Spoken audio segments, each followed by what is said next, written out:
All right, guys, our guest tonight is one of the best all-around performers in TNA history, Bobby Roode. How you doing tonight? I'm doing good. How are you? Can't complain, man. Listen, we got you on the show. We're very excited. TNA's Impact Wrestling has recently made the transition from Thursday nights to Wednesday nights at 9 p.m. Eastern Time on Spike TV. What are your thoughts on the move and TNA's future on Spike TV and beyond? Well, I think the Wednesday night move was is a great idea, to be honest with you. Especially this time of year with competing with NFL football, the way that with all the games on Thursday nights now, and especially with NFL going to a different network. I think going to Wednesday nights, as far as I know, I don't watch a ton of TV, but I don't believe that there's any real serious competition on a Wednesday night for us. So I think the adjustment has gone quite well too. I mean, I don't think we expected the ratings to be as good so fast. So I think overall, I think it was a great move, and I hope in the future we'll continue to go on Wednesday nights. Mike Chiari? Bobby, you recently fell just short of winning the TNA World Heavyweight Championship for a third time in a really entertaining, hard-fought match with Lashley. And while Lashley's title reign hasn't been nearly as long as your record reign was, how do you feel it stacks up in terms of his overall dominance? And also, what do you think it's going to take to ultimately take him down? Well, I listened to your question there. I've only held the World Heavyweight Championship once. I held it for a very long time, but it was my second attempt at being World Heavyweight Champion. But like I said, I've said it many times. I held the World Heavyweight Championship longer than anyone else in the history of our company, something that I'm extremely proud of. And I also said during those promos when I said I was the longest reigning champion, I also said I was the most dominant champion in history. I honestly can say right now that, Lashley is the most dominant champion that our company's ever had. I mean, sitting back, and watching the matches that he had with, some of our top stars, with Austin Aries, Eric Young, Samoa Joe, Jeff Hardy. I mean, he dominated those guys when it was all said and done. And those guys are no slouches. I mean, like I said, those guys are the top guys in our company and some of the best wrestlers anywhere in the world right now. So, he's definitely the most dominant champion that our company's ever seen. No doubt about it. BG? Bobby, you've been widely regarded by fans and other professional wrestlers as a wrestler who would be a main event player in any company. What do you feel is your greatest asset or skill as a pro wrestler? I think I'd like to say just my passion and my love for the sport. I think, over time, the business itself, wrestling has evolved and changed almost seemingly every year. And, I've been able to adjust, I think, and just change my style and adapt to whoever I'm in the ring with, whether it's, a smaller guy, a faster guy like an Austin Aries, or a bigger guy like Lashley. I'm able to adjust my style. And, I guess I'm able to change with the times, I guess, so to speak. And, I study a lot of tapes, and I like I said, I have a passion for this business, and I always wanted to be the best ever since I got into the business. And I have a love for the sport, and, I just want to be the best. And at the end of the day, when I hang up my boots for the last time, as long as I know that it's not necessarily people tell me I was the best. It's just having that respect from other wrestlers and fans alike that just enjoyed my matches and thought that, I was one of the best. Well, speaking of your drive and talking about the longest reigning TNA World Heavyweight Champion in the company's history, talk to us about what it meant to you to be the top guy for so long and how that affects your drive to return to that level again. Well, there's no doubt. I mean, like I said, I got into this business for one reason, and I stayed in this business for one reason, and that's to be the World Heavyweight Champion. I think if you're in professional wrestling and you don't have, that dream or to aspire to be the best and to carry that World Heavyweight Championship, then you're in the wrong business. I think, that's something that I want. The first time around, I got to experience a lot of things. I got to experience main eventing pay-per-views, main eventing live events, main eventing television shows, carrying that title even outside of the ring, doing a lot of media appearances and representing the company and literally being the face of the company at the time for 8 months. And it's something that I really, really enjoyed and something that I look forward to all the time, and just being that guy and being able to, I guess, carry the weight of the company, so to speak. There's a lot of there's a lot of responsibilities when you're the world heavyweight champion, in and out of the ring, and it's something that I really, really enjoyed, and I'm really eager to do again. Mike Chiari? TNA has recently placed a ton of emphasis on the tag team division with the Hardys, Team 3D, and the Wolves, all vying for the tag titles. And as a 5-time TNA tag champ yourself and formerly one half of Beer Money, does seeing all of these elite tag teams going at it and having all of these great matches, does that ever give you the itch to maybe jump back into the tag team ranks, even if it was just on a temporary basis? If you're asking me at this moment today, no. My main focus right now is being a singles competitor and being a world champion. But I mean, I know it's no lie. I love tag team wrestling. I came into TNA as a tag team wrestler as a part of Team Canada. And of course, being one half of Beer Money was one of the greatest parts of my career so far. And I love tag team wrestling. And when me and James were together when I was a part of Beer Money, there was a lot of great tag teams we could run with. I mean, looking back on it, the Motor City Machine Guns, we had great matches with them, phenomenal matches with them. At the time, the Main Event Mafia with Scott Steiner and Booker T, they were there, the British Invasion, Team 3D. There was a lot of really, really great tag teams. And since that point, I think that the tag team division has pretty much fizzled out until the most recent months where the Hardys got back together, Team 3D got back together, and, of course, the Wolves. So, coming off the show last night, the Full Metal Mayhem, it was such an unbelievable match, and those guys put everything on the line, and, that definitely brings back some great memories of tag team wrestling for me. Well, let's stay on tag team wrestling for just a moment. You've had extended runs in singles competition and in the tag team division. As a wrestler who has achieved the top titles in both divisions, which do you prefer, honestly, and which has been more rewarding for you as a wrestler in your career?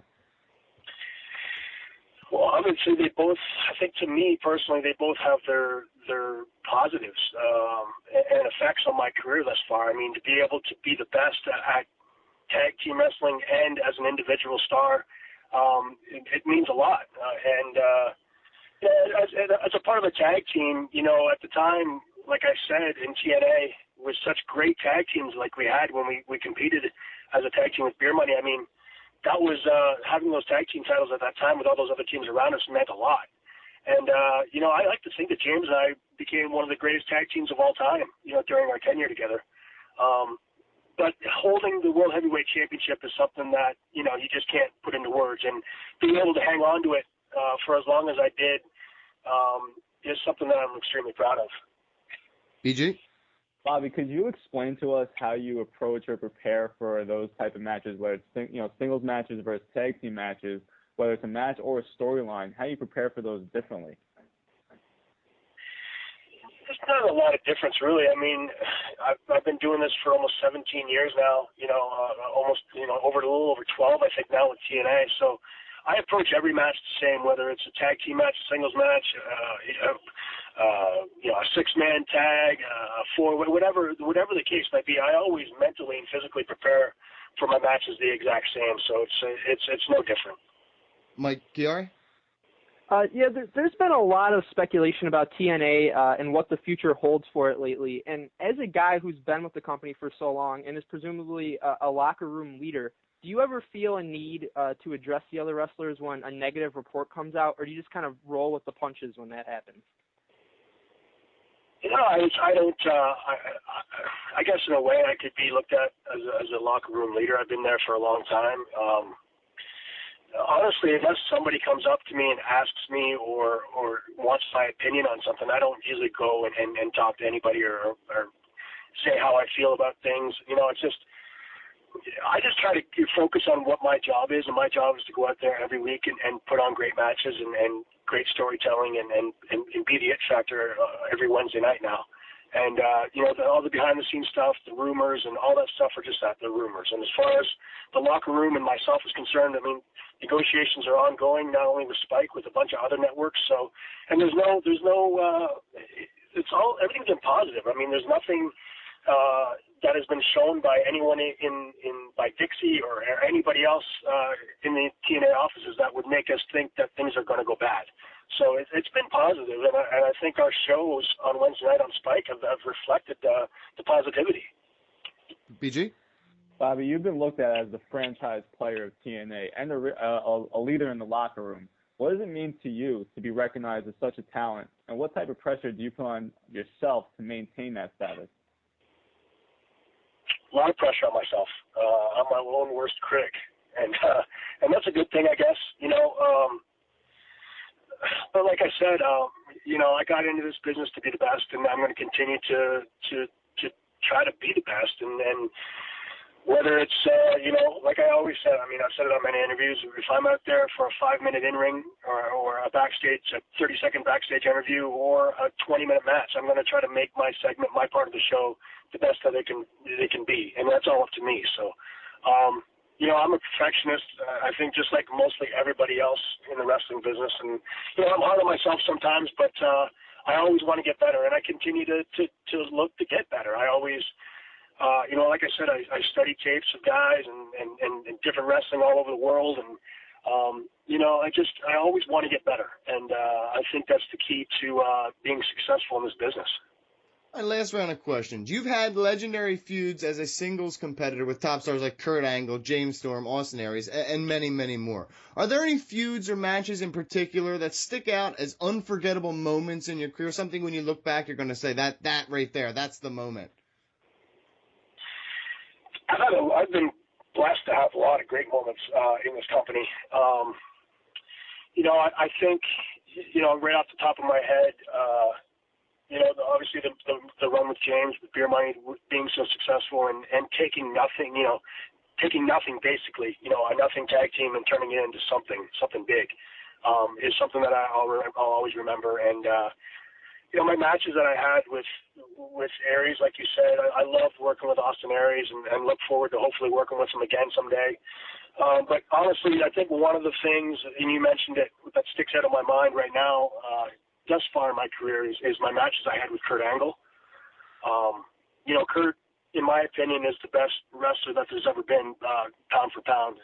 Looking back, he can wrestle. He can go every night. He's never had a bad match. He's entertaining. He can do anything. And I was able to go out there and compete with Kurt and stay at his level, I think.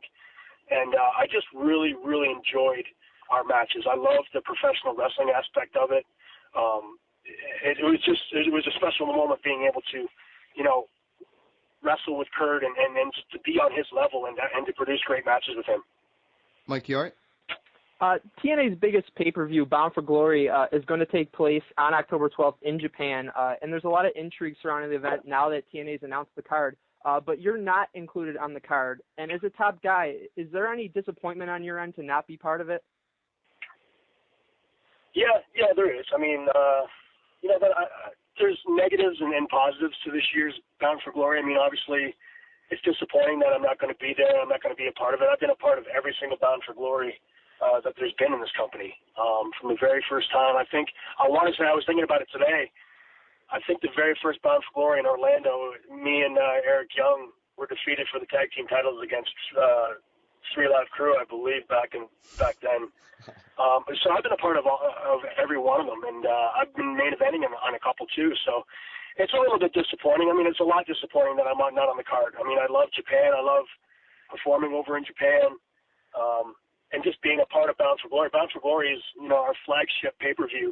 At least it has been since I've been here. And, but it's a different, the positive part of it is that, we're taking Bound for Glory to Japan. We're taking it internationally, and we're giving the fans in Japan a chance to take in and be a part of Bound for Glory and to work alongside Wrestle One, who I think is a great partnership for our company. And, I think at this point, I think Bound for Glory is just going to be a showcase of TNA talent and Wrestle One talent, and I think it's going to be a hell of a show. BG, last question? Bobby, it's been nearly 1 year since you introduced the Roode Bomb as one of your new signature moves. Could you explain what goes into adding a new signature move to your repertoire and why a wrestler may not look to add more? Like I said, wrestling evolves all the time. Every day, every week, every year, every month. I mean, it's just changing all the time. You got to keep up with the times to be successful. And you look at guys like, I'll give Kurt Angle for an example. he's a guy that I've looked up to, and like I said, I think he's the best in the world. And he's got, you know, the angle slam, he's got the ankle lock. I mean, I've also incorporated a submission move. I think, you know, there's different variations to my game now, and just make things more exciting. I was using the payoff for a while, the fisherman suplex, the perfect plex, I guess, for years, and I just wanted to change it up a little bit and make my, you know, I guess my moves a little bit more impactful and maybe a little more believable. But yeah, the Roode bomb has been one of those things that I brought into my repertoire and has been working, and I believe, you know, starting to get over, and the fans can recognize it. And that's the most important thing, is when, you know, when the fans start to recognize your moves, and you know, you start to go for a move and the fans react to it. I think that's when you know it's working. All right, a huge thanks to TNA's Bobby Roode. Tell the fans where they can support you, buy your merchandise, and follow you on Twitter. You can follow me at Twitter at Real Bobby Roode, and TNA merchandise. Go on the shop TNA. You can buy all my shirts and all my merchandise there. And, of course, tune in to watch us and watch myself and all the other TNA superstars every Wednesday night on Spike TV. Okay, huge thanks to Bobby Roode. Thank you very much for coming on the show. We appreciate your time, sir. Thank you very much, guys.